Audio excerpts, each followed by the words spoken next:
안녕하십니까. 이번 인문학 특강을 맡게 된 2학년 2반 김효정입니다. 제가 오늘 할 강의의 주제는 바로 해야 한다는 성명서입니다. 대체 해야 한다는 성명서가 무엇인지 의문을 갖는 분도 많을 것 같습니다. 해야 한다는 성명서는 어떻게 당신을 용서할 수 있을까라는 책에서 나오는 구절인데, 저는 공지영 작가의 내가 어떤 삶을 살든 나는 너를 응원할 것이다 라는 책에서 알게 되었습니다. 그럼 그 구절을 여러분께 읽어드리겠습니다. 해야 한다는 성명서는 이런 내용을 포함하고 있다. 우리 어머니는 내가 필요할 때 정서적인 위안을 줄 수 있어야 한다. 우리 아버지는 내가 하는 스포츠에 관심을 가져야 하고 내가 뛰는 경기에 참석해야 한다. 우리 아들은 내가 뭘 사주든지 고마워해야 한다. 우리 딸은 결혼식 계획에 내가 깊이 관여하기를 원해야 한다. 우리 며느리는 친정 식구들과 보내는 것만큼 우리와 함께 휴일을 보내야 한다. 나의 상사는 내가 얼마나 열심히 일하는지 알아야 하고 내가 승진하도록 힘써줘야 한다. 우리 오빠는 연로하신 부모님과 더 많은 시간을 보내야 한다. 내 여동생은 내 생일에 전화를 해야 한다. 이웃 사람들은 동물을 자기 집 울타리 안에서만 키워야 하고 내가 시비 거는 것을 당연히 여겨야 한다. 어떠십니까? 굉장히 억지스럽게 들리지 않습니까? 하지만 저를 포함한 우리는 모두 자신만의 해야 한다는 성명서를 마음속에 가지고 있습니다.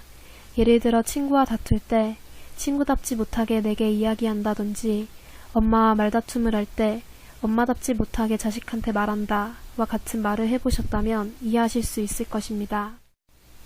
과연 누구답다는 것은 무엇일까요?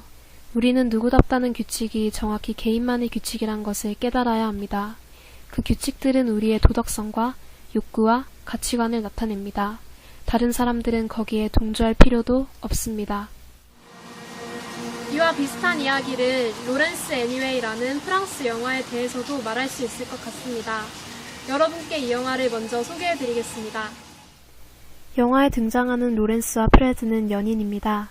하지만 이름에서 느껴지는 것과는 달리 남자가 로렌스, 여자가 프레드입니다.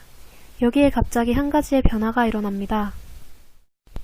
30년 동안 남자의 껍데기에 지친 로렌스는 자신은 트랜스젠더가 되고 싶었다고 말합니다. 그리고 그는 화장을 하고 하이힐을 신습니다. 그러나 로렌스는 사람들에게 역겹다는 말을 듣고 길을 가다 구타를 당하며 직장인 학교에서는 해고를 당하게 됩니다. 연인인 프레드와 로렌스의 부모님마저도 그에게서 등을 돌립니다. 하지만 그는 남자였던 로렌스와 다른 사람일까요? 아닙니다. 그는 여전히 똑같습니다. 바뀐 것은 그의 겉모습뿐, 그의 말투, 행동, 생각하는 방식, 모든 것이 같은 방향입니다.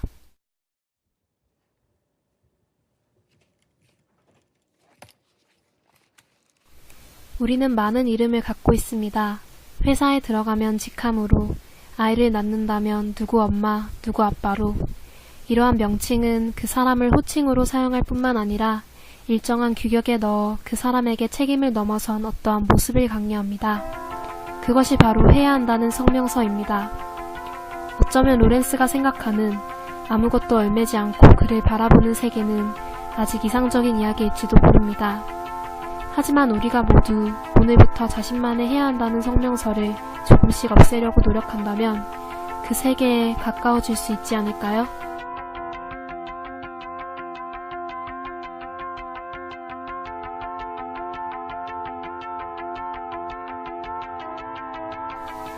마지막으로 해야 한다는 성명서의 한 구절을 여러분께 말해드리고 싶습니다. 만일 불쾌한 기분이 되살아나고 얻는 것이라곤 없는 낡은 생각들을 되풀이하고 있다면 다른 곳으로 관심을 돌리려고 노력하라.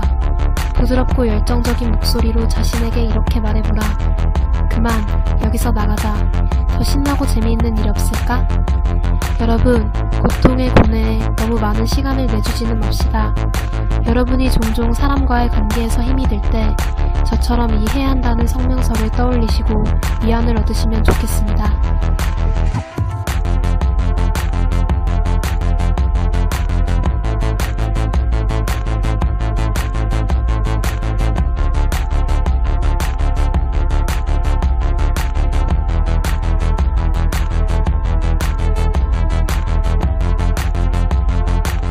이상으로 저의 인문학 특강을 마칩니다.